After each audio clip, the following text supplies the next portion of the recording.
Alright, well, this is going to be a video about fertilizing arborvitaes, and we have arborvitaes here that we fertilize a couple different times. And I guess one question we're going to do with fertilizing and trying to change the color is that if you fertilize a lot, will it actually help your tree stay green through the winter time? And the answer is that yes, if you do fertilize, it does change the color of the tree.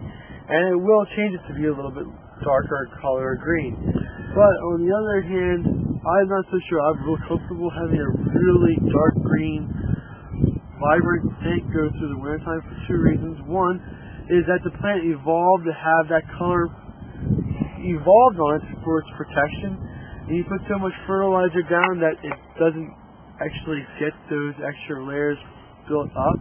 Is that really going to help the tree if it gets a really cold winter? Or if you move a tree that's in a protected, perfect zone to an exposed zone where there's lots of wind and lots of harsh salts from the roads and stuff, will it actually help it or not? I'm not so sure that actually will help.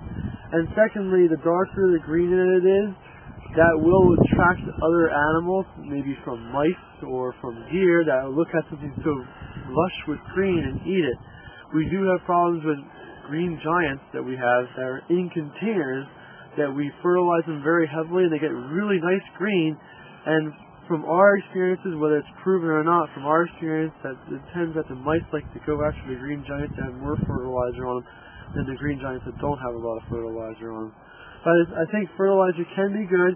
It can increase the growth of your tree, but there should be you shouldn't just apply fertilizer 10, 12 times a year to make the tree super green. There's a limit to where a health ends for applying too much fertilizer to it. That's just my opinion, but you can easily argue it the other way, and it's just an opinion, and everybody has a right to their own. If someone has a question about fertilizing, what number can they call you at? Call me. Well, you can call my dad at 215-651-8329. I tried. Okay. Thank you very much, Mike. You're welcome. This is an okami cherry that we planted this year. This is a 2-year-old transplant, so it's a little bit bigger than the other one that we just saw. I went through and I tipped the tops of them because I thought the tops were too big for what roots that they did have.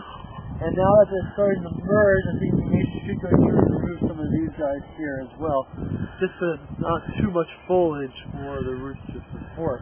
Other than that, everything else looks pretty good. Again, there's not a lot of winter frost damage on it. The flowers did come out, but they froze off. But at this stage of the game, we don't care whether the flowers freeze or not. We're more concerned about the plant's actually going to survive. And it looks like it's doing fairly good for its leafing out. But it was something that we will have to continue to monitor.